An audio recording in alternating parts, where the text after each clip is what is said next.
Langsung aja saya mulai ya, Kak. Assalamualaikum warahmatullahi wabarakatuh. Perkenalkan nama saya Dea Marinda. Saya di sini sebagai moderator untuk memimpin jalannya FGD pada hari ini. Saya bersama dengan teman-teman saya, yaitu Puspa Julita dan Reviza Ananda sebagai notulen, dan Miranda serta Ersa sebagai dokumenter. Sebelumnya saya ingin mengucapkan terima kasih banyak kepada kakak-kakak atau teman-teman yang sudah hadir untuk mengikuti kegiatan FGD pada hari ini. Untuk FGD kita hari ini membahas tentang gizi seimbang pada remaja. Mengingat remaja membutuhkan asupan gizi yang cukup di masa pubertas.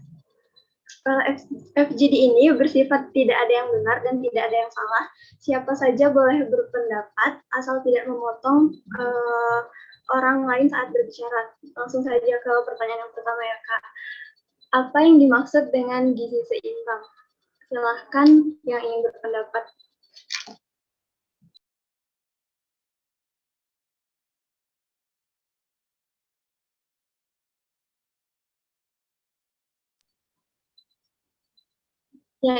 Yang ingin berpendapat, saya persilahkan.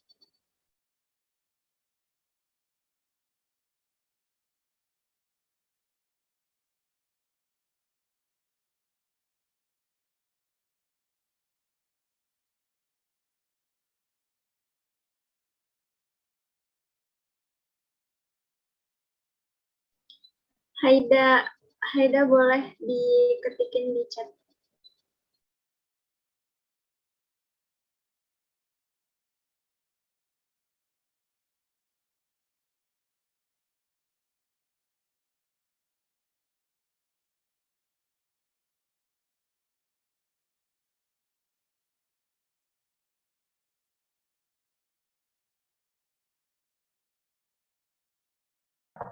Mungkin sambil nunggu Haida ngetik, ada yang ingin menambahkan pendapat?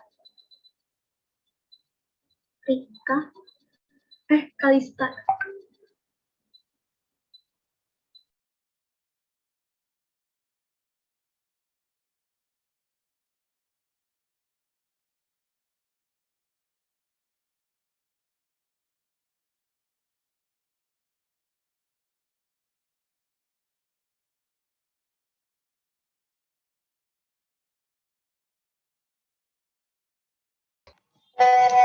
Menurut saya, gizi seimbang adalah makanan dan minuman yang dikonsumsi sehari-hari yang gizinya sesuai dengan kebutuhan tubuh.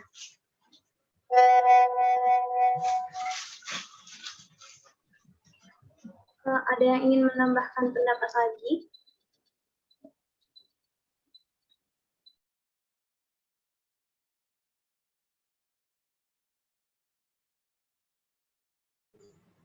Boleh menambahkan pendapatnya? Ya, Jadi menurut saya gizi seimbang itu adalah susunan makanan sehari-hari yang dimana isinya itu sesuai dengan kebutuhan zat gizi. Tapi di samping itu juga kita harus melakukan aktivitas fisik dan juga menstabilkan berat badan kita dengan ideal.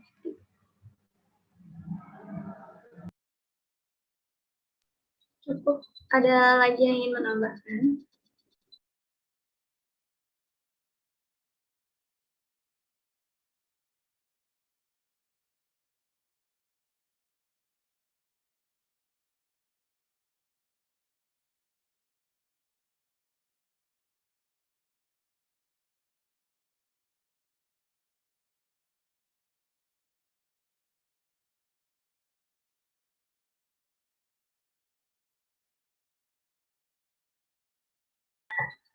Terima kasih Haida telah memberikan pendapat melalui kolom komentar.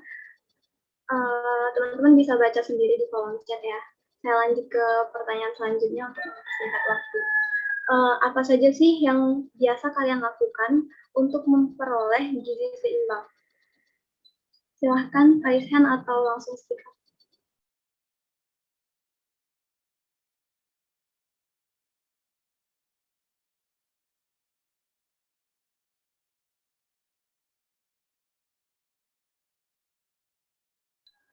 Tere mungkin atau Sinta?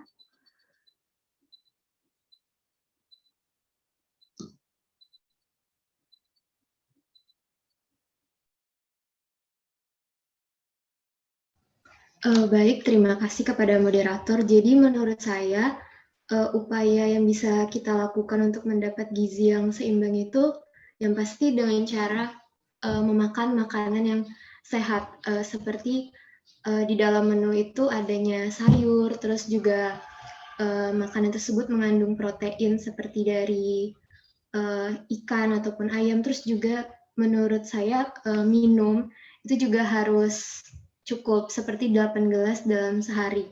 Terima kasih. Terima kasih, Tere. Selanjutnya ada yang ingin menambahkan pendapat lagi atau tidak?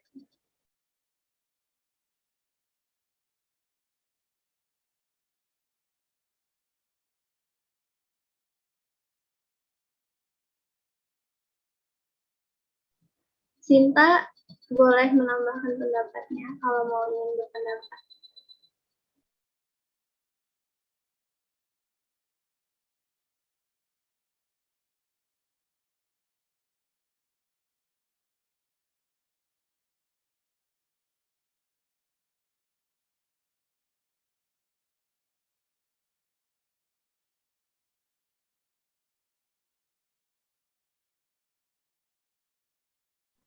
Sepertinya sudah tidak ada lagi yang ingin berpendapat, jadi saya next ke pertanyaan selanjutnya ya. Dalam sehari, berapa kali sih kalian tuh makan dan apa saja menunya?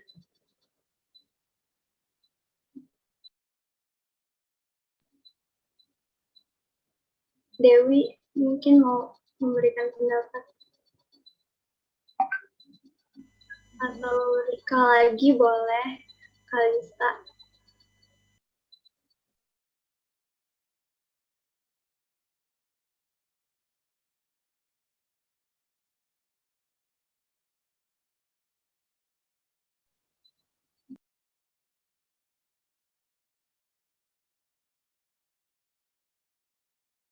Silahkan yang ingin mengutarakan pendapatnya. Jadi sekali lagi FGD itu tidak ada yang benar dan tidak ada yang salah ya.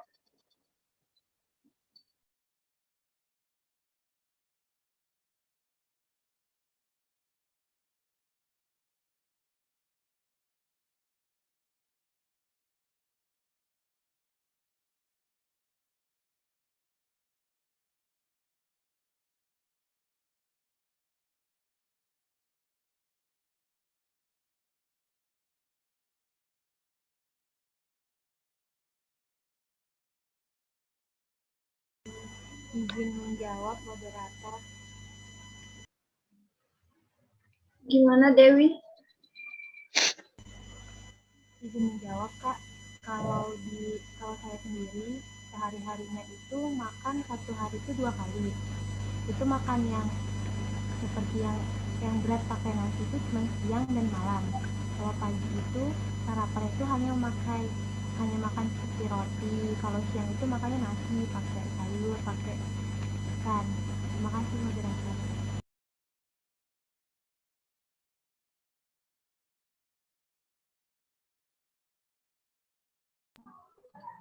Izin berpendapat.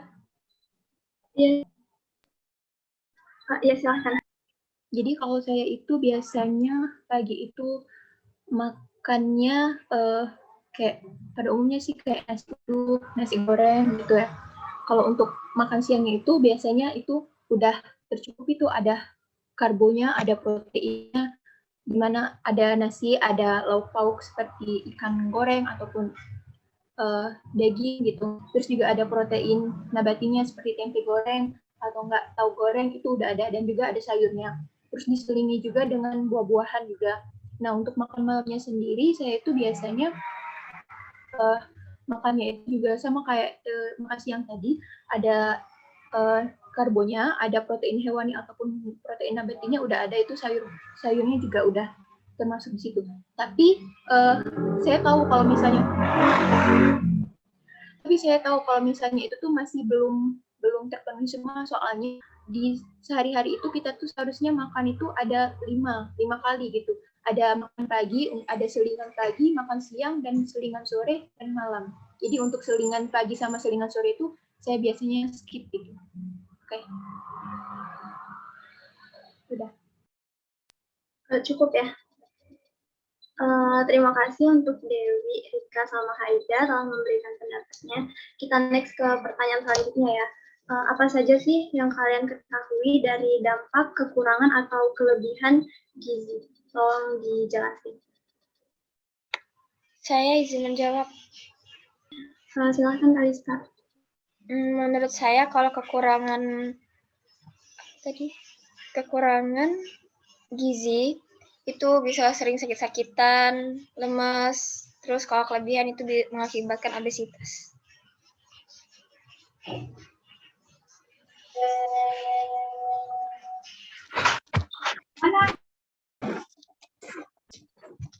Cukup, Kalista. Baiklah, saya sedikit izin menambahkan pertanyaan dari teman. Ya, jadi dampak akibat dari kekurangan atau kelebihan gizi ini, kalau untuk dampak akibat kekurangan gizi dalam jangka pendek itu ialah lemas, lesu, imunitas menurun, dan sulit untuk berkonsentrasi. Sedangkan dampak akibat kekurangan gizi secara jangka panjang itu ialah anemia, kekurangan vitamin, hingga penyakit gondok.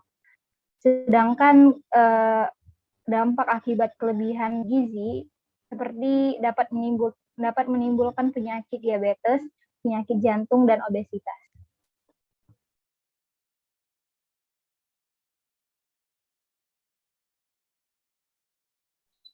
Cukup ya.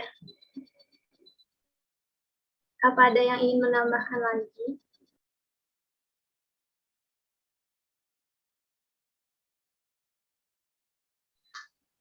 Oke, saya next ke pertanyaan selanjutnya ya.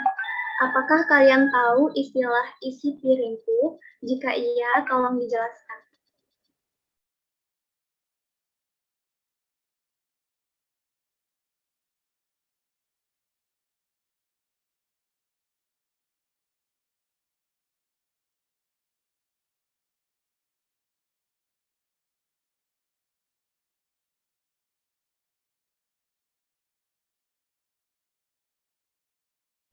Apakah ada yang ingin memberikan pendapatnya tentang isi piringku?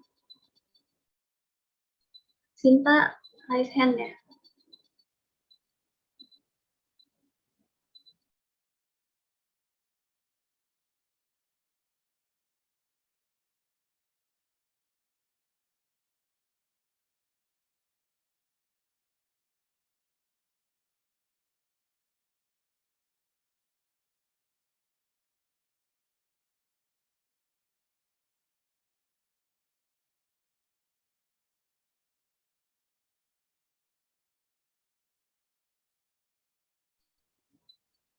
Rika, silahkan.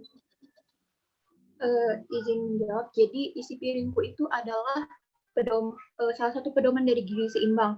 Nah, jadi di dalam isi piringku itu terdapat isinya tuh panduannya tuh seperti setengah dari piringnya itu isinya tuh sayur sama buah. Terus sepertiga dari isi piringku itu isinya itu lauk pauk dan sisanya itu dengan karbohidrat. Itu yang saya tahu.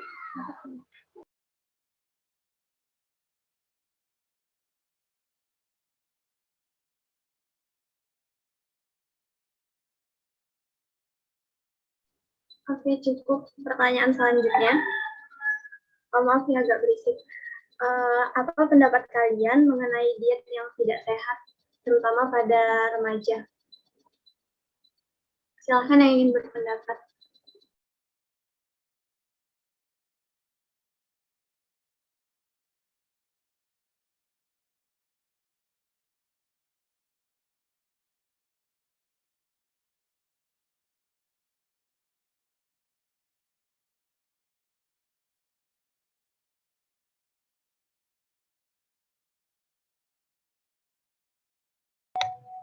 Saya izin menjawab.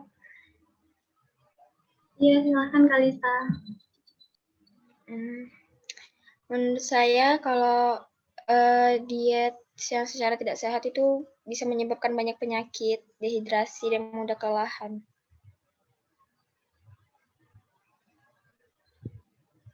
Ada lagi.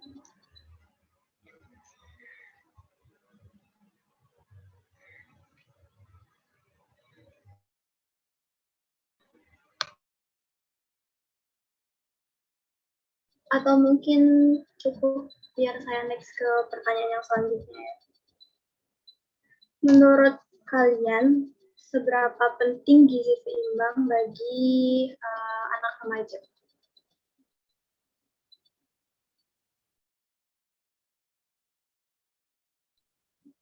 Silahkan Tere atau Sinta atau Dewi.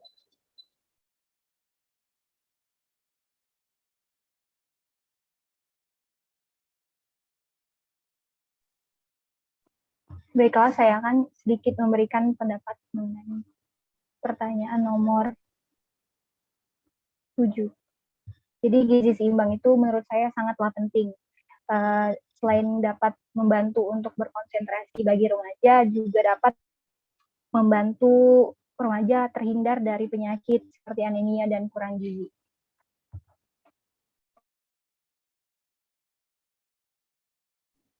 Oke, cukup. Pertanyaan selanjutnya, apakah Anda mengetahui porsi nasi yang seharusnya dikonsumsi oleh remaja dalam satu hari? Dewi, saya persilahkan. Sebelumnya, Haida, terima kasih telah memberikan pendapat di kolom komentar.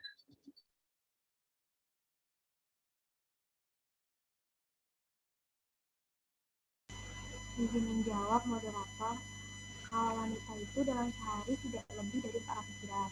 Kalau pria, tidak lebih dari 500 gram per hari. Terima kasih.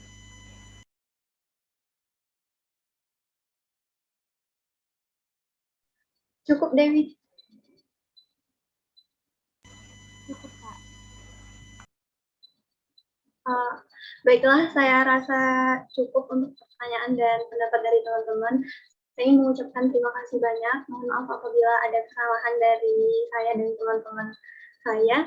Saya akhiri, wabillahi taufiq wal hidayah. Wassalamualaikum warahmatullahi wabarakatuh. Waalaikumsalam warahmatullahi wabarakatuh.